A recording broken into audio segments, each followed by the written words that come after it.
এই ভিডিওগুলো বাচ্চাদের ব্রেনে অনেক মারাত্মকভাবে ইফেক্ট করে এইভাবে যে তাদের ডোপামিন হরমোনটা অনেক বেশি রিলিজ হয় এবং তাদের ব্রেনটা ওভার স্টিমুলেশন হয়ে পড়ে, যার ফলে বাচ্চাদের মনোযোগে ব্যাঘাত ঘটছে, বাচ্চাদের ধৈর্য কমে যাচ্ছে এবং বাচ্চারা অনেক বেশি হাইপার অ্যাক্টিভিটি হয়ে যাচ্ছে।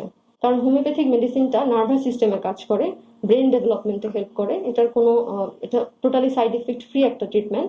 আসসালামু আলাইকুম, আমি doctor Farzana Akter, doctor Paul's Bangladesh ক্লিনিকে একজন সিনিয়র হোমিওপ্যাথিক কনসালটেন্ট হিসেবে আছি। আজকাল আমাদের বাচ্চাদের অনেক বেশি সময় কাটাতে দেখা যায় মোবাইলের সাথে, টেলিভিশনের সাথে অথবা ট্যাবের সাথে। কিন্তু অতিরিক্ত স্ক্রিন টাইমিং বাচ্চাদেরকে তাদের মেন্টালি এবং ফিজিক্যালি ডেভেলপমেন্টে ক্ষতিগ্রস্ত করছে।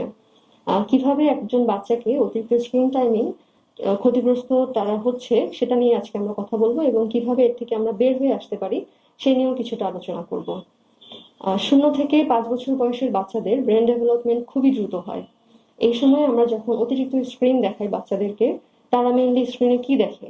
তারা মেইনলি স্ক্রিনে দেখে বিভিন্ন ধরনের রিলস, কার্টুন বা খুব তাড়াতাড়ি ভিজুয়াল চেঞ্জ হচ্ছে এইরকম টাইপ ভিডিও অথবা গেম। তো এই ভিডিওগুলো বাচ্চাদের ব্রেনে অনেক মারাত্মকভাবে ইফেক্ট করে এইভাবে যে তাদের ডোপামিন হরমোনটা অনেক বেশি রিলিজ হয় এবং তাদের ব্রেনটা ওভার স্টিমুলেশন হয়ে পড়ে, যার ফলে বাচ্চাদের মনোযোগে ব্যাঘাত ঘটছে, বাচ্চাদের ধৈর্য কমে যাচ্ছে এবং বাচ্চারা অনেক বেশি হাইপার অ্যাক্টিভিটি হয়ে যাচ্ছে।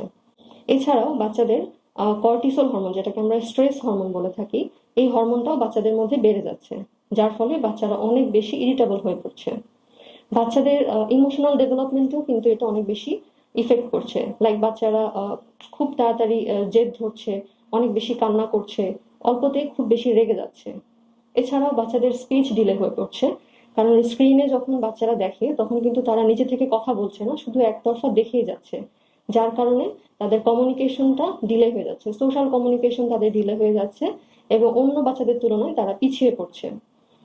এছাড়াও বাচ্চারা যখন স্ক্রিনের দিকে তাকিয়ে থাকে তখন স্ক্রিন থেকে আসা বিভিন্ন ধরনের রেডিয়েশনে বাচ্চাদের চোখের নানান ধরনের ক্ষতি করছে। তো এছাড়াও বাচ্চাদের স্লিপ সাইকেলে প্রবলেম হচ্ছে। লাইক বাচ্চারা যখন তাদের ঘুমের টাইম, সেই ঘুম টাইমটা তারা স্কিপ করে ফেলছে। বাচ্চাদের আমরা জানি যে ডিপ স্লিপটা খুব প্রয়োজন, কারণ ডিপ স্লিপের মাধ্যমে বাচ্চাদের গ্রোথ হরমোন রিলিজ হয়। যখন বাচ্চাদের ডিপ স্লিপ হচ্ছে না, তারা গ্রোথ হরমোন থেকে বঞ্চিত হচ্ছে, তখন তাদের ফিজিক্যাল ডেভেলপমেন্টেও কিন্তু একটা ইফেক্ট করছে এবং ফিজিক্যাল ডেভেলপমেন্টও তাদের অনেক ডিলে হয়ে যাচ্ছে। আচ্ছা, তো এক্ষেত্রে যেসব বাচ্চাদের এইসব প্রবলেম হচ্ছে তাদেরকে আমরা কিভাবে আসলে এই স্ক্রিন টাইম থেকে বের করে আনতে পারি?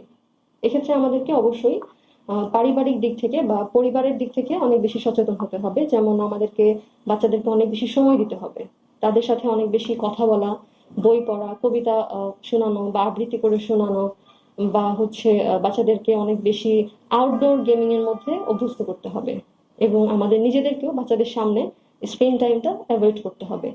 আর যতক্ষণ আমরা স্ক্রিন টাইম তাদেরকে দিব, একটা সময় সুন্দর করে নির্ধারণ করে কিছুটা সময়ের জন্য স্ক্রিন টাইমটা আমরা নির্ধারণ করে দিতে পারি। যেসব বাচ্চাদের অলরেডি এই সমস্যাগুলো হয়ে গিয়েছে, গ্রোথ ডিলে হয়ে পড়েছে, তাদের জন্য আমরা কি করতে পারি? তাদের জন্য আমরা সাজেস্ট করি 2 ভাবে ট্রিটমেন্টটা। একটা হচ্ছে মেডিসিন প্লাস থেরাপি। কিছু হোমিওপ্যাথিক মেডিসিন আমরা সাজেস্ট করি, সেটা নিয়ে কিছুটা আলোচনা আমরা করতে পারি। যেসব বাচ্চাদের মেন্টালি ডেভেলপমেন্টটা ডিলে হয়ে পড়ছে তাদের ক্ষেত্রে আমরা কিছু মেডিসিন দিতে পারি, লাইক ব্যারাইটা কার্ড, ক্যালকেরিয়া কার্ড, বুফোরানা ইত্যাদি।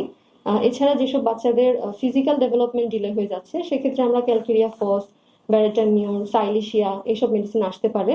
এছাড়াও যেসব বাচ্চাদের প্রচুর হাইপার অ্যাক্টিভিটি বেড়ে গেছে তাদের ক্ষেত্রে আমরা টিউবারকুলিনাম, ট্যালেন্টুলা হিসপানিকা বা হচ্ছে মেডোরিনাম, দেন এই টাইপের একটু ডিপ অ্যাক্টিং মেডিসিন আমরা সাজেস্ট করতে পারি। যে মেডিসিনই আসুক না কেন অবশ্যই আমাদেরকে সিমটম অনুযায়ী সিলেক্ট করতে হবে। এই সমস্যাগুলোর জন্য কেন আমরা হোমিওপ্যাথিক মেডিসিন নিতে পারি?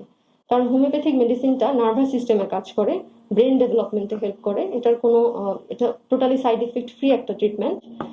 দেন এটা বাচ্চাকে হচ্ছে লং টার্ম আমরা যখন এটা দিতে হচ্ছে, আমাদের এই সকল বাচ্চাদেরকে তো আমাদের একটু লং টার্ম মেডিসিনটা দিতে হয়, তো সেক্ষেত্রে বাচ্চাদের উপর কোনো খারাপ ইফেক্ট পড়ছে না। এছাড়াও হোমিওপ্যাথিক মেডিসিন নিলে বাচ্চারা অনেক বেশি স্লিপি বা ডালনেস হয়ে যাচ্ছে না, তাই আপনারা অনায়াসেই হোমিওপ্যাথিক মেডিসিনটা নিতে পারেন। Thank you.